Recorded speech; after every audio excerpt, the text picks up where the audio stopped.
Welcome to another 21 Hats Dashboard. I'm Lauren Feldman, and I'm here with Gene Marks to talk about the stories and issues we think business owners should be following this week. Welcome, Gene. Hello, Lauren. Great to be back with you. Great to have you here. As usual, you've been writing and talking about issues that matter to business owners. I want to start today with a piece you wrote very recently about what business owners should know about commercial leasing right now as rents and interest rates are soaring. What did you find out? Well, this piece came out in the Inquirer late last week, and it was, I interviewed a few brokers in the Philly area. So it's a local piece. I've been doing a lot of this kind of journalism stuff. It's weird, Actually talking to people? Yeah, actually talking to people. And, even when I go out and speak around the country, I talk to a lot of people. It's like actual on the ground reporting. But anyway, so I spoke to a few brokers about the commercial leasing because there was a study that came out from Alignable recently that was like 60% of small business owners weren't going to be able to pay their rent. And by the way, Alignable's data, I don't have any problem saying this, to me is dubious. They've come out with studies before that always makes me concerned, but whatever. It was still enough to raise my eyebrows enough to find out is this a problem here in Philly? And the realtors confirmed that the commercial real estate market is tough for small businesses right now because, all the rent abatement is over and landlords are looking for their money. They went a long time without collecting it. They did. So they're coming. It's not this. Their rental payments were deferred. They weren't canceled. So they want their money, and so they're putting the pressure on their commercial customers, and the commercial customers themselves are finding it a harder and harder time to get leasehold space. And this is a thing all around the country. I mean, today's landlords, they want to rent to somebody that isn't going to, be selling products that can be bought on Amazon. They want a long-term relationship with their merchants. They're asking for 5-year commitments. So they got to be pretty well persuaded that your business plan, which you got to share along with your tax returns and projections, are going to make sense for them to lease out property to you. It's like they're really in the driver's seat. And I tell you, I also found that a lot of the commercial landlords are willing to not rent. They would rather sit on a property and wait for a chain to come in, you know what I mean? Or some, bigger, more promising, store. As opposed to renting to someone that they don't have confidence in. Absolutely. Yeah. So it's getting tougher and tougher for small businesses to do that. So there was some advice about, negotiating, sharing costs on any kind of build outs and prepared to show your financial information and to have the kind of experienced business that they like coffee shops they like and restaurants and fitness centers, because you can't buy those on Amazon. You know what I mean? The biggest piece of advice I got, which I included at the end of the column, was from both realtors that I spoke to. They said, buy if you can. Easier said than done, but the best way to keep your leasing costs down is to be your own landlord, which makes a lot of sense. Sure. Well, it gives you a lot more control. You're not going to kick yourself out of your own space. Really does. And so that's what the realtor's advice was. Do you have any sense for what the market is right now? I mean, this has been a tough time for restaurants and a lot of retailers. You think there'd be a lot of commercial space available, but you're saying that in a lot of cases, the landlords are willing to just wait until they get what they're looking for. Is this a good time or a bad time to be looking for space?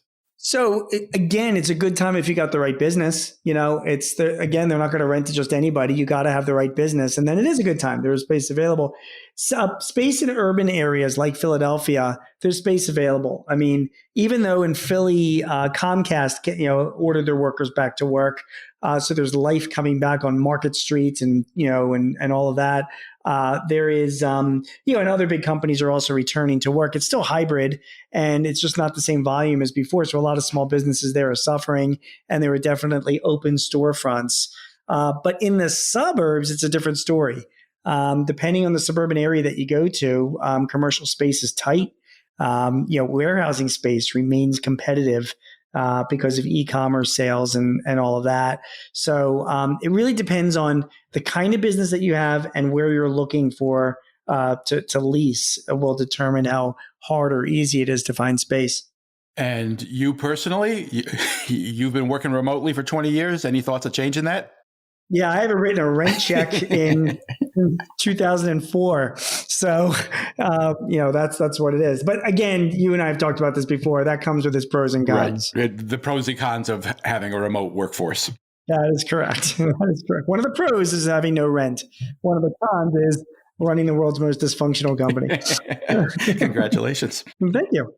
Next topic. I think most of us are probably aware that while we like to think of ourselves as a very entrepreneurial people and country, rates of entrepreneurship have actually been falling pretty significantly in recent years until COVID. Yeah. And you recently have been talking about the upturn, kind of a boom in startups. Is that a good thing, or is that just born of the desperation from the early days of the pandemic? How do you look at that? It's absolutely a good thing, Lauren. I mean, we should talk about this. I mean, there's been like 10 million new business startup applications in the past 2 years, and they're on track for another 5 million this year. It's unprecedented. It's like double than what it was historically. So there's a lot of people starting up business. No question that there's some percentage of those people that had to start up a business to, a substantial percentage. Yeah. No one knows what those numbers are. That's the issue. Oh, interesting. Who are these people really? You know what I mean? It's tough to dig down on it. My bet is, though, besides that group, I think the majority of the people are the work from home corporate employees. I think those employees who for years complain because I'm in so many meetings, I'm so slammed, and I'm so busy. And then they start working from home and like, oh, what do you know? They seem to have spare time to like set up a shop on Etsy, or be an Amazon merchant. It's good to hear your usual empathy for employees, Gene. I always enjoy that. It is. I truly believe that, corporate workers, do not work like the workers at small companies. And I think once they all got sent home, that reality came to light. And I think it's showing in the new startup applications because I think the majority of them, the great majority, are like side gigs and people that have started up businesses, again, to sell stuff online or maybe drive an Uber or do some kind of freelancing or whatever on their own. I think that's the nature of it. I think the good news is that there is a percentage of those companies, those startups, that will turn into something legit and growing and real, that will be employing people and generating significant revenues, a percentage. And listen, with 10 to 15 million new startups in the past 2 to 3 years, if a small percentage of them turn into legit companies even, I think that's a good thing, so. Sure. I guess the question is, do you there's probably no way to know this, but is there any sense that this is a continuing trend, or is this just a blip because of the unusual circumstances we've been in? I think it's the work from home thing. I think so. I do think it's going to level out and probably decrease as people are getting back to, their regular jobs. I also think that, reality is setting for a lot of these existing startups. I'm sure a lot of them are just going to, fall by the wayside, because people think they're going to be, the next Mark Zuckerberg and realize they're not. So, I think a lot of that's going to happen. But no, I don't think it's going to be a long-term trend. I think we're going to get back to seeing like the normal numbers that we're used to seeing, which is still pretty significant, a few million. Although they had been declining, which was concerning. Yeah. Again, I just don't, I don't think that it's, I just think it was a blip because of COVID is what I think it is. No, I mean, the numbers had been declining before COVID, and I'm not entirely sure why that was, why fewer people were starting businesses at that point. I'm kind of hoping that this is just introduced a new or reintroduced an alternative into the zeitgeist, and that it will continue to some extent. People will be good. I mean, I hope that's the case. I mean, neither you or I know. We can't really tell where this is going to go. I do think there is a huge number of people that want to be their own boss. I think there is a lot of side gig opportunities out there. And I think that COVID did prove to a lot of people that they can do this. It's not as hard as they think. And it also proved to others that, it is harder than they thought, and they're back to their normal jobs. But now that we're in this sort of remote working world, which is definitely, the reality, if you've got people working from home, they're going to be screwing around and doing their own thing, not doing their jobs. And I think that part of that will be... Not all of them, Gene. Yeah, not all of them, most of them. All right, next. You recently wrote about the danger of letting your website get out of date. And this kind of hit home with me a little bit. I think there's some people, including me, who like to think that, once they've made it through the pain of getting a website built and working, that they can kind of set it and forget it and maybe check back in a decade or two and see how it looks. You're, I think, suggesting that's not a good idea. Yeah, couldn't be further from the truth. This is another piece I wrote a couple weeks ago for the Philly Inquirer, and I interviewed like a few website designers, and they were like, I mean, exactly what you said. Like, you can't just like create it and then forget it. Websites take continuous TLC. And the new trend with website, not so new, I mean, it's been around for a few years now, is it's scrolling, it's mobile. So it's not only that you make sure that it's mobile friendly, it can be read on a mobile device, but the overall design has got to be like a mobile look and feel. Responsive design, right? Yeah, it's like responsive. And like, so it's like if you go to good websites, you're just scrolling down. It's like one big long homepage, It used to be you would have a site with the homepage and then, 8,000 pages behind it. You know what I mean? But the point of it is so that it works equally well, whether somebody's coming from a mobile device or from a laptop or a desktop. Exactly. So that's the reason why. So it is, you don't want to have like separate experiences. So, so that you need to make sure that that's your website is updated for that. I kind of had a sense that most people were there by now. Are you suggesting that's not the case? No, I mean, it's a lot of people made that jump, but what they did is they had a mobile site and then they had their regular website, and the way to do it is it should be the same website that can detect the device that's accessing it. Right. So a lot of people are making that transition to that reality now. And then you got to your search engine optimization, your keywords on your site always have to be updated and looked at. There's always like broken links, which Google penalizes you. There's always, slow, loading pages for no reason at all, but that has to be investigated and fixed because Google will penalize you. There's the colors of the pages as well as a big deal, depending on the type of business. If you run a restaurant, the trend is to have mostly white on your website because it's like clean. You know what I mean? So there's all these things, and I learned that the hard way. And I have a website designer, and I pay him an annual fee, to maintain my website, and then I pay him extra to do extra stuff. And I'm constantly using him. I mean, people are like, well, why don't we just use like Wix or GoDaddy, which is fine if you just have a super, super simple site. Like you just want to have, some geography named, you know what I mean? For your business. But if your website does a little bit more than that, it's providing content and has some kind of like dynamic content on it, you're going to have a website designer keep a close eye on it.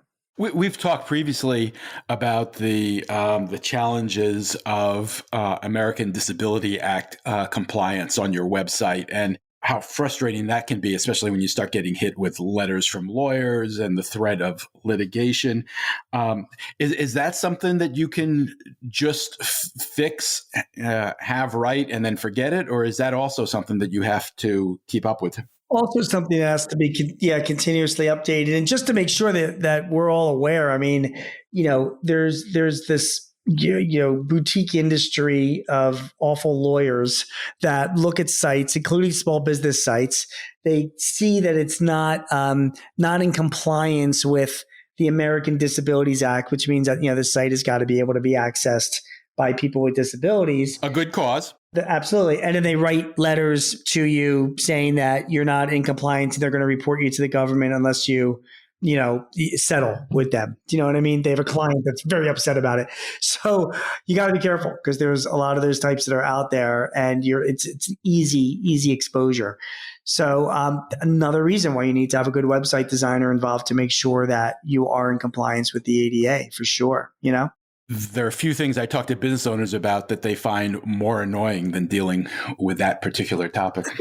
Last topic. Last week, the Fed raised interest rates again, as we all heard. What? They did? Yeah, I think you know about this. Does the latest hike, Gene, change what you've been thinking about the economy at all? I had the sense, in part from talking to you, that, maybe this isn't going to be as bad as everybody's predicting. But then inflation took a bigger leap than expected. And then there was the rate increase. And now I'm hearing more and more talks from, like the big boys on Wall Street, like Goldman Sachs and places like that they're expecting this to be a pretty serious hit that's coming our way. Yeah. The reference I made is that this is not going to be the Great Recession of 2008, 2009, where you had a bubble that was driving it all. It's going to be a tough year. I mean, have a piece that's coming out early this week in the Washington Times, where I wrote, we'll probably talk about it when we speak again, that, all the reasons why this year is going to be a tough one for small businesses. And the year coming. Yeah, that's coming in, and interest rates are one of them. It ain't going to make things easy. I will tell you this much though, Lauren. It is this week I was in West Virginia speaking to a bunch of foundry manufacturers of foundry systems, and then I was in Dallas talking to credit unions, and then I was in Charlotte talking to a bunch of dealers for Ingersoll Rand tools and equipment, So these are all like business owners, and they're all braced for more interest rate increases, and nobody's upset by it. They're not happy about it, but across the board, the sense that I get is that it's something that needs to be done. Do you know what I mean? It's like rehab. You have a bodily injury and you have to go through 2 months of rehab so you can walk again normally to get the inflation out of the system. Yeah, it's exactly right. And we're already seeing, the credit unions I spoke to were saying now, like, demand has been decreasing for loans because rates have been going up. It's just exactly what Chairman Powell wants to happen, because it eases the pressure on the money supply. So this is all medicine that needs to be taken. I think the biggest argument that the Republicans make is that the Biden administration didn't do this early enough, and whatever. But whatever, it's being done now. It took a year and a half for inflation to get to the levels that it's at now, and it's going to take another good year and a half maybe for it to get to really be under control, to really be down to hopefully that 4 to 5% level, and that doesn't include any potential issues with Ukraine or, other things that are not foreseen. Well, that is the thing. I understand the pain of inflation. Believe me, I'm feeling it myself. Mm-hmm. But, gas prices have come down quite a bit. And some of the inflation we're dealing with is the result of the war in Ukraine and other things outside our control that are not going to be affected by the rate increase, at least not directly. The idea of forcing ourselves into recession to solve the inflation problem is a little painful. Well, the inflation was caused by, really three things. Number one is supply chain issues, right? Because when you have less of a supply of something and more demand. Which came in the aftermath of COVID. Correct. Yeah. But we're still seeing the effects of that obviously, right now. Yep. China just reopened Chengjiao, or however you can pronounce the city. I can't even pronounce the city. There's like 80 billion I think that was a there. beer you just referred to. Yeah. Maybe. But so there's no guarantee that they're not. Somebody in China gets the sniffles and they shut down entire metropolitan areas, So there is still supply chain issues that are still being worked out. That's number one. Number two is that obviously energy is a huge part of inflation, and the war in Ukraine has really contributed to all of that volatility. The costs of energy have gone down mainly because there's been a worldwide slowdown in demand. So again, everything is demand and supply, demand and supply, demand and supply. So there's been, supply has been able to catch up a bit of energy. The issue is if supply is going to be strangled more in the winter, if Russia decides to cut off its energy to Europe, that could have, volatile effects on the price of energy here. So it's supply chain is one, energy is the other. And then number three is, fiscal policy. And there's been, $6 trillion. The Fed's balance sheet has increased from 15 trillion to almost 22 trillion since the beginning of COVID. It's unprecedented. And I want you to know a lot of it is what is good. It was aid that was provided. It was liquidity that was provided, to the economy. I'm not arguing with it. There are a lot of small businesses with much better balance sheets than they would have otherwise. 100%. The paycheck protection programs, stimulus programs, I get it. Obviously, people are going to argue about the excessive stimulus payments that were made and all of that. Those are the ones that go to someone else. Yeah, that's right. But the bottom line is, though, is that there's a lot of money washing around in the system that's chasing. It's a lot of supply of dollars that's chasing too little demand right now. So because of that, when you have something that is an oversupply of something, the value of it goes down. That's inflation. So it's those three things that happen. So, the Fed is taking steps to pull back on the supply of dollars. by not buying back bonds and making the liquidity that much less because it's more expensive to borrow and bring more money into the system. So that gives it a chance to catch up on its balance sheet. Hopefully, things will work out volatility wise with energy, but that's a real wild card. But the supply chain issues is working out. So that gets back to it. Over the next year to year and a half, I think these things will be working its way out. It's just going to be a tough year while that happens. And, but having said that, I'm not, and really I look around the room, Lauren, I wish you were with me. There are 100 people running, running distributors of, for Ingersoll Rand. And by the way, it was 100 white middle-aged men. I just want you to know that own these companies, right? But that's another whole conversation. But none of them are panicking, but they know that this next year is going to be, it's going to be a tough year, but they're not, back in 2008, 2009, people were panicking. Right. It's just a different environment. I do look forward to the day when we can talk less about the economy and more just about what it takes to run a business. I know. With the recession hanging over us, and it just seems like the conventional wisdom changes every few days or every few hours. So we keep coming back to it. Hopefully that will eventually pass. Isn't it amazing how you say the conventional wisdom, it is amazing that people have been buying and selling goods to each other since the times of Cleopatra, I mean, even the Industrial Revolution was like in the mid, 19th century. You would think by now we would have the systems in place to figure out and navigate our way around economic upturns and downturns. That's a great point. I always go back to the famous line, economists have predicted 9 of the last 5 recessions. Yeah. That hasn't changed. It hasn't changed. I mean, I guess it's like the weather. I mean, there are still certain things that are, out of our control. Do you know what I mean? That we just will never be able to 100% accurately see it. The only good thing I think about it is when recessions hit before, they were called panics, That's a good point. They just came. And people were like, fuck, we're screwed. The economy is down. People say it just happens. Here, at least, there is more. It seems like there's a little bit more warning. You're running a business now. There's not a single business owner that I'm talking to now that isn't aware of that the economy is slowing down and interest rates are going up and inflation is higher, and they can make some judgments based on that. I don't think if we were running businesses even 100 years ago, we would have had that kind of information to help us run business. That's a good sign, right? You're right. And on that note, Gene Marks is a CPA who writes weekly on small business for The Guardian, The Hill, The Philadelphia Inquirer, The Washington Times, Forbes, and Entrepreneur. You can also hear him on ABC Radio's Eye on the World with John Batchelor. Gene hosts 2 small business podcasts with Paychex Corporation and The Hartford. Thank you, Gene. Thank you, Lauren. We'll speak soon. Have a great week, everyone.